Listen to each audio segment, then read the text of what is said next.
बूढ़ी दादी की दर्द भरी कहानी। राधा दादी एक छोटे से गांव में अकेली रहती थी। उनकी उम्र लगभग 80 साल थी और उनकी आंखों में जीवन में कई दुख और पीड़ाएं छिपी हुई थी। उनका जीवन संघर्षों से भरा था, लेकिन वह हमेशा दूसरों के चेहरे पर मुस्कान लाने की कोशिश करती थी। राधा दादी की 4 बेटे थे। जब उनके पति की मृत्यु हो गई तो दादी ने अपने बच्चों को पालने के लिए कड़ी मेहनत की।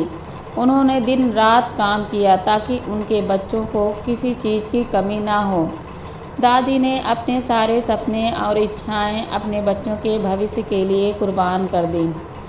समय बीतता गया और उनके सभी बेटे बड़े हो गए। दादी ने बड़े गर्व से उन्हें अच्छी शिक्षा दी और सबकी शादी कर दी, लेकिन जैसे जैसे उनके बेटे अपनी अपनी ज़िंदगी में व्यस्त होते गए, दादी जीवन खाली होने लगा। एक दिन जब दादी बहुत बीमार पड़ी, उन्होंने अपने बेटों को बुलाया। दादी ने सोचा कि इस बार उनके बेटे उनकी देखभाल करेंगे, लेकिन जब उनके बेटे आए तो उनमें से एक ने कहा, माँ, हम सब बहुत व्यस्त हैं, हमें काम से छुट्टी नहीं मिल सकती। दूसरे ने कहा, माँ, हमारे पास अब जगह नहीं है, अगर आप चाहें तो हम आपको वृद्धाश्रम भेज सकते हैं, जहां आपकी अच्छी देखभाल होगी।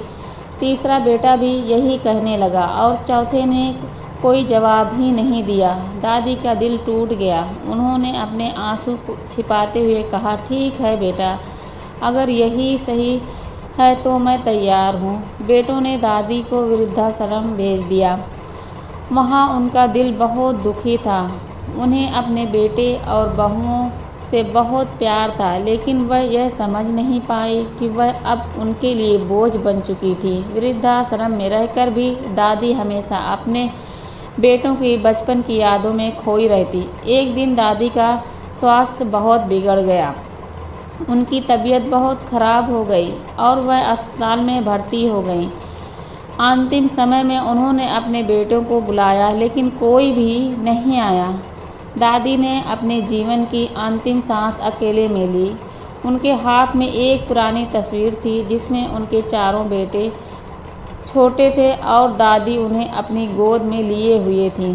दादी ने अपने अंतिम क्षणों में सिर्फ यही सोचा, मैंने जिन बच्चों के लिए अपना सारा जीवन समर्पित कर दिया, आज वही बच्चे मेरे पास नहीं हैं। शायद यही जीवन की सच्चाई है। कहानी का संदेश। ये कहानी हमें यह सिखाती है कि हमें अपने माता पिता और बड़ों की देखभाल और सम्मान करना चाहिए। वे लोग जिन्होंने हमारे लिए अपना सब कुछ न्यौछावर किया, उन्हें अकेलापन और अपेक्षा का सामना नहीं करना चाहिए। माता पिता की सेवा में हमेशा हाजिर रहना चाहिए।